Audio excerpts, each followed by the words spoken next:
अस्सलाम वालेकुम ख़वातीन व हज़रात, welcome back to OPD online. मैं डॉक्टर समर आसिम हूँ। आज जिस बारे में हम बात करना चाह रहे हैं वो है फालिज। फालिज के बारे में इब्तिदाई मालूमात आपको प्रोफेसर आबिद मजीद भट्ट दे चुके हैं।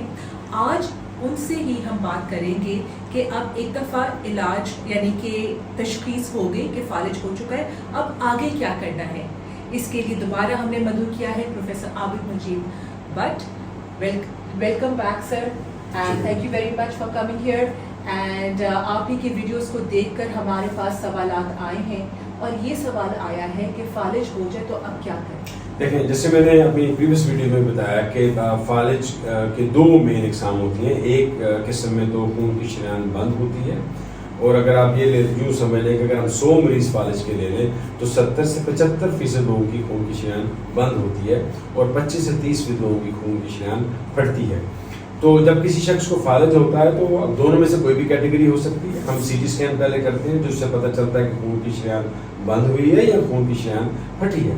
सो हम इन दोनों का जो तरीका इलाज है वो मुख्तलिफ होता है।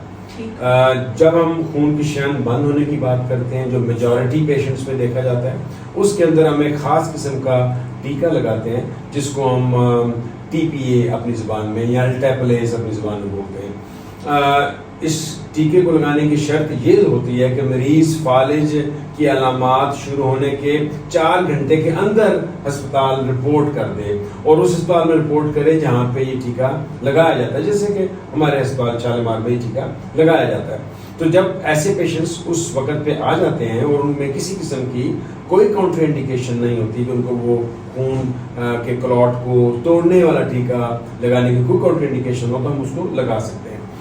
जहाँ तक खून फटने की या खून की शरीयान फटने वाली फालिज का ताल्लुक है, जिसको हम ब्रेन हेमरेज भी अपनी ज़ुबान में कहते हैं, उनके अंदर ऐसा कोई इंजेक्शन नहीं होता जिससे हम उस शरीयान की को जो फट गई है उसको हम सी सकें। उसके लिए अमूमन ऑपरेशन भी नहीं किया जाता, सिर्फ ऑब्जर्वेशन की जाती है, इंतहाई निगहदाश्त में रखा जाता है, उसके ब्लड प्रेशर को कंट्रोल किया जाता है, उसके बाकी पैरामीटर्स को जैसे टेम्परेचर है, जैसे पल्स है, जैसे उसकी ब्रीदिंग है, उसका सांस लेना है, उसकी किडनीज हैं, बाकी सिस्टम पर नज़र रखी जाती है और फिर नेचर या कुदरत उसको आहिस्ता आहिस्ता ठीक करना शुरू कर देती है।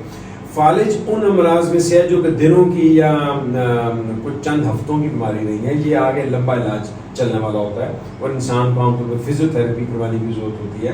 बिकॉज अगर एक हिस्सा इंसान का हरकत नहीं कर रहा तो उसमें फिर हमें उस जगह पे जो स्टिफनेस या कड़ावपन जो डेवलप हो जाता है उस कड़ावपन को कम करने के हमें फिजियोथेरेपी करनी होती है। और आजकल के ज़माने में जब ये तमाम चीज़ें बहुत एडवांस्ड हो चुकी हैं तो मेरे ख्याल में कोई किसी भी फालिज शुदा मरीज को हम एक यूजफुल सिटीजन बनाने में कामयाब हो जाते हैं। तो सर यानी कि दो किस्म के हुए फालिज का टाइप बनने की वजह, यानी एक दफ़ा खून एक जगह पे खून रुक जाता है जो कि ज़्यादातर मरीज होता है, एक जगह खून बह जाता है।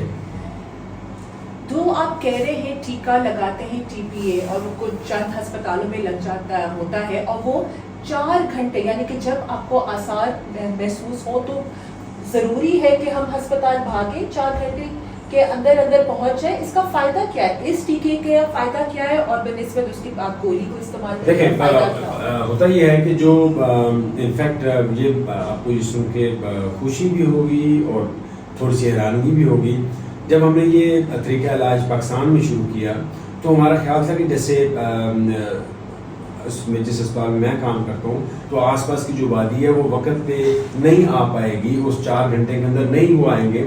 लेकिन ये आपको सुन के हैरानगी और खुशी होगी कि लोग घंटे 1.5 घंटे के गैप के अंदर फौरी तौर पर अस्पताल आ जाते हैं, जो कि एक विंडो टाइम पीरियड होता है 4 घंटे का। उसके अंदर जो हम वो टीका लगाते हैं जिसका भी आपने जिक्र किया, इसका नाम TPA है, उससे वो जो क्लॉट है या खून जो जमा हुआ है खून की नाली में वो टूट फूट जाता है और खून की रवानी दोबारा शुरू हो जाती है और इंसान का फालिज ठीक हो जाता है, यानी कि जड़ से इलाज हो जाता है। जड़ से इलाज हो जाता है। अच्छा ठीक है। तो नाज़रीन आपने देखा कि फालिज के अलामात आते ही आपको जल्द रुजू करना चाहिए किसी अस्पताल, किसी बड़े अच्छे अस्पताल के, ताकि अगर आपको इस टीके की ज़रूरत है तो आपको बर वक्त इलाज मुकम्मल तौर पे हो सके। और सर अगर बिलफर्ज ये वाले मरीज नहीं है, नहीं 4 घंटे पे पहुंच सके या शरीयान फटी भी है, अब अक्सर देखा गया है कि मरीज जो है उनका एक हिस्सा फालिज ज़्यादा होता है, नहीं काम कर रहा होता, ڈاکٹرز کہتے ہیں جی ان کا علاج چل رہا ہے, آہستہ آہستہ ٹھیک ہوگا, تو گھر ہسپتال سے لے جائے وہ اس حالت میں؟ ہوتا یہ ہے کہ جب بھی کسی شخص کو کوئی فالج ہوتا ہے تو شروع کے 3-4 دن ایک بہت امپورٹنٹ ٹائم پیریڈ ہوتا ہے. اب وہ تو شروع کے 4 گھنٹوں میں تو خون کی شریان توڑنے والا یا کلاٹ توڑنے والا ہم ایک ٹیکہ لگاتے ہیں, اور اگر بے فضل وہ ٹائم گزر چکا ہوا ہے یا کوئی ایسی کاؤنٹر انڈیکیشن ہے کہ ہم وہ ٹیکہ نہیں لگا سکتے مریض کو, تو پھر ہم اگلے فالج کو ہونے سے روکنے کی دوائیاں فوری طور پہ شروع کر دیتے ہیں. فالج کے شروع کے 3-4 دن میں دماغ میں تھوڑی سی سوجن بھی ڈیولپ ہو جاتی ہے, اس لیے ہم اسپتال میں مریض کو رکھنا چاہتے ہیں تاکہ دماغ کی سویلنگ کو یا سوجن کو کم کر سکیں. جب یہ 3-4 دن 5 دن کا ٹائم گزر جاتا ہے تو پھر مریض اسی ہی معذوری کے ساتھ ہم اسے گھر بھیج دیتے ہیں تاکہ اگلے فالج کو ہونے سے روکنے کی دوائی دی جا سکے, اور پلس اس کو ایک باقاعدگی سے فزیوتھراپی کے لیے ہدایت کر دی جاتی ہے. اور آبویسلی جو اس کا رسک فیکٹر ہے فالج کا, جیسے میں نے پہلے بھی ذکر کیا اپنی ویڈیو میں کہ بلڈ پریشر ہے, شوگر ہے, یا خون میں چکنائی ہے جس کو کولیسٹرول کہتے ہیں, اور ہمیں اس پہ بھی نظر رکھنی ہوتی ہے اور ان کو بھی ہمیں کنٹرول کرنا ہوتا ہے. تو سر جو اگر فالج زدہ ہیں ابھی ہسپتال میں رہنے کے باوجود پوری طرح سے افاقہ نہیں ہوا, تو کتنے چانسز ہوتے ہیں کہ جو کمزوری ہے وہ بہتر ہو جائے گی؟ اس میں ہوتا یہ ہے کہ عام طور پہ دیکھا نہیں جاتا ہے کہ زبان پہ جو برا اثر ہوتا ہے یہ 2 مہینے میں میجورٹی لوگ واپس آ جاتے ہیں, زبان بہتر ہونا چھوڑ دیتی ہے میجورٹی لوگوں کے. اس کے بعد زبان کے بعد عموماً ٹانگوں میں طاقت پہلے آنا شروع ہو جاتی ہے بازو کے مقابلے میں. ابھی ڈیپینڈ کرتا ہے کہ اس کو پہلی دفعہ جب یہ فالج ہوا تھا تو دماغ کا کتنا فیصد حصہ ڈیمیج ہوا تھا. اگر بہت حصہ ڈیمیج ہو چکا ہے تو کئی دفعہ جو ڈسیبلٹی ہے, جو معذوری ہے, وہ پھر ساری زندگی کے لیے برقرار رہتی ہے اور اسی کے ساتھ مریض کو زندگی گزارنی پڑتی ہے. بہت بہت شکریہ سر. آپ کو کوئی ایک ٹیک ہوم میسج دینا چاہتے ہیں جن وہ مریضوں کے لیے جو کہ اب فالج کے ساتھ رہ رہے ہیں, فالج کی کمزوری کے ساتھ رہ رہے ہیں؟ میں ان کو یہ کہنا چاہتا ہوں کہ جو ہونا تھا وہ تو ہو گیا, اس میں اللہ کی رضا ہے. جو بھی آپ کہہ لیں, آپ کا بلڈ پریشر زیادہ تھا, آپ کا شوگر زیادہ تھا, آپ کی فیملی ہسٹری میں فالج پایا جاتا تھا, لیکن جو ہو چکا ہے وہ ہو چکا ہے. اب ہم نے اگلے فالج کو ہونے سے روکنا ہے. اگر ایک دفعہ کسی شخص کو فالج ہو چکا ہے تو یاد رہے کہ اس کو اگلے سال دوبارہ فالج ہونے کے 40 سے 50% چانس ہوتا ہے کہ اگلے سال پھر اس کو فالج ہو جائے گا. تو آپ کو ریگولر اپنے ڈاکٹر سے کنسلٹ کرنا ہے تاکہ آپ کا شوگر, بلڈ پریشر اور آپ کا کولیسٹرول کو کنٹرول کیا جا سکے. فزیوتھراپی کریں اور بہت اچھی فزیوتھراپی کریں, اور میجورٹی لوگ فالج کے بعد بھی چلنا پھرنا شروع کر دیتے ہیں. آپ کو بہت شکریہ. بہت بہت شکریہ سر.